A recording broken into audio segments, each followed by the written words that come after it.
لیکن بڑے بڑے گناہ کر لیے، ان گناہ کی وجہ سے ان کے بارے میں یہ فیصلہ ہو گیا کہ یہ جہنمی ہے۔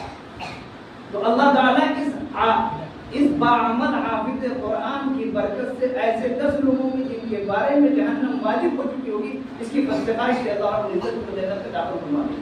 لیکن شرط کیا ہے؟ احل حلالہ وحرم حرام۔ پڑھنے کے بعد صرف ڈگری نہ لیا، قرآن کریم نے جس چیز کو حلال قرار دیا اس کو حلال سمجھتا ہو، یعنی اس پر عمل کرتا ہو، اور قرآن کریم نے جس چیز کو حرام قرار دیا اس کو حرام سمجھتا ہو، یعنی اس کے اوپر عمل کرتا ہو۔ اس کو والدین قابل مبارکباد ہے۔ اور یہ حفاظ کرام بہت سے اوقات بالوں کے دماغ میں آتا ہے کہ قرآن کریم صرف پڑھنے سے کیا فائدہ، یعنی اس کی ریڈنگ لگانے سے، اس کی تلاوت کر لینے سے کیا فائدہ، جب معنی اور مطلب ہی نہیں سمجھ میں آ رہا۔ یقیناً قرآن کریم کو سمجھنا بہت ضروری ہے، بغیر سمجھے تو ہمارا ایمان اور عقیدہ اور ہمارا مسلمان ہونا بھی بیکار ہے۔ لیکن یہ سمجھنا کہ اس کو نہیں سمجھ رہے ہیں اور بغیر سمجھے پڑھنے سے کوئی فائدہ نہیں، کہ اس کی جہالت ہے۔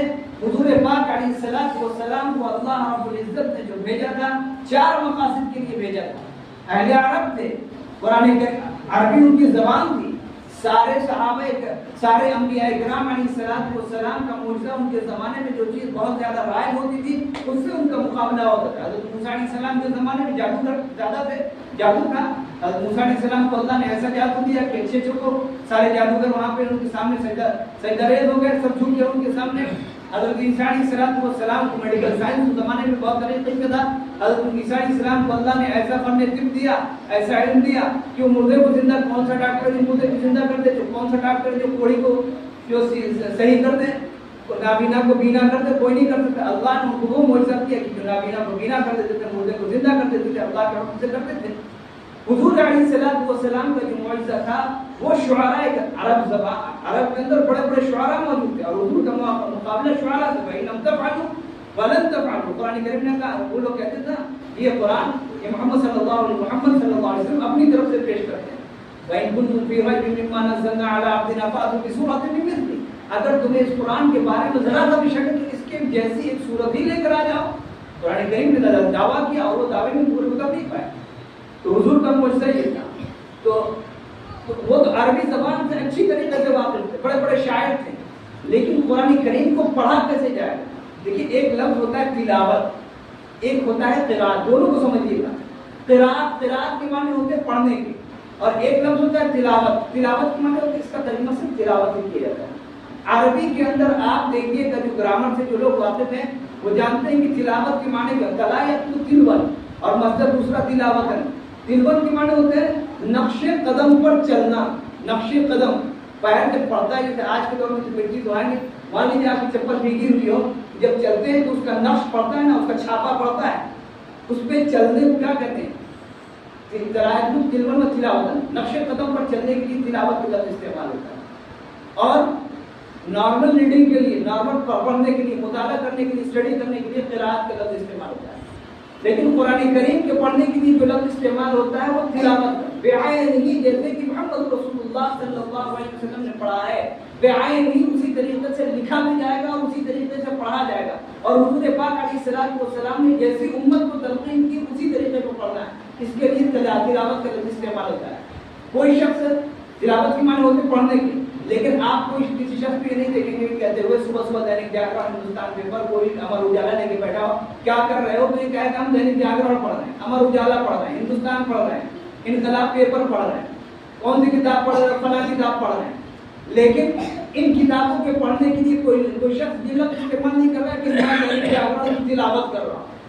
تلاوت کے معنی ہی ہوتے ہیں کہ نقش قدم پر چلنا، جیسا محمد رسول اللہ نے پڑھا ہے صلی اللہ علیہ وسلم، بعینی آپ کو اسی طریقے سے پڑھنا ہے۔ آپ ذرا سا بھی ادھر ادھر کل بچل نہیں کر سکتے۔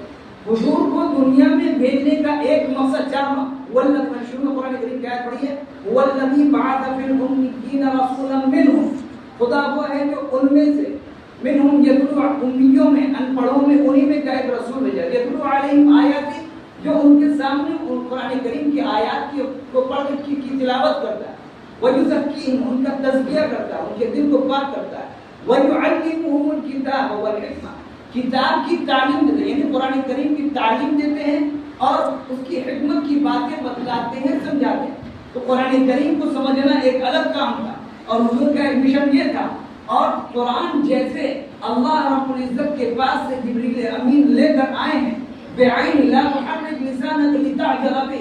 اے محمد صلی اللہ علیہ وسلم جب جبریل امین علیہ السلام قرآن پاک لے کر آتے تھے تو حضور پاک علیہ السلام کو دل کے اندر ایک بات پیش آتی تھی کہیں بھول نہ جاؤں تو جلدی جلدی ان الفاظ کو دہرانے لگتے تھے کہیں میں بھول نہ جاؤں. اللہ نے فرمایا تشفی دلائی اور اطمینان دلایا کہ آپ جلدی جلدی اپنی زبان کو مت چلائیے. ان علینا جمعہ و قرآن، آپ کے سینے میں جمع کر دینا پڑھا دینا یہ میری ذمہ داری. اللہ نے اس کی حفاظت کی ذمہ داری انا نحن نزلنا الذکر و انا لہ لحافظون. اور اس حفاظت کا سلسلہ یہاں تک ایسے سینہ بسینہ چلا آیا.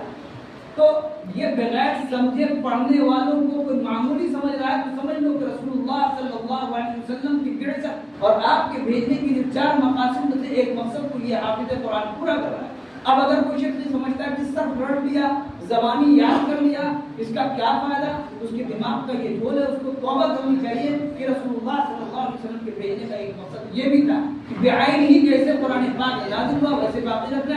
اسی وجہ سے علماء نے لکھا ہے کہ اگر کوئی شخص قرآن پاک کا ترجمہ پڑھتا ہے تو اس کا قرآن پاک پڑھنا نہیں کہا جائے گا. ترجمہ پڑھنا کہا یہ نہیں کہے قرآن پاک اس نے پڑھا. بعینی علماء نے اس پر علماء نے صحابہ کرام نے تابعین نے تبع تابعین نے بزرگان دین نے اولیاء کرام نے بعض علماء نے اس کی حفاظت کی انتھک کوشش کی ہے. اور یہود اور نصارہ کی طرح یہ کام نہیں کیا کہ جس ملک میں اپنی کتاب بھیجا وہاں کی زبان کے حساب سے ترجمہ کر دیا. نہیں، زبان سمجھ میں آئے نہ آئے، ہندوستان ہو یا پاکستان ہو یا چین ہو یا چائنا ہو یا امریکہ ہو یا لندن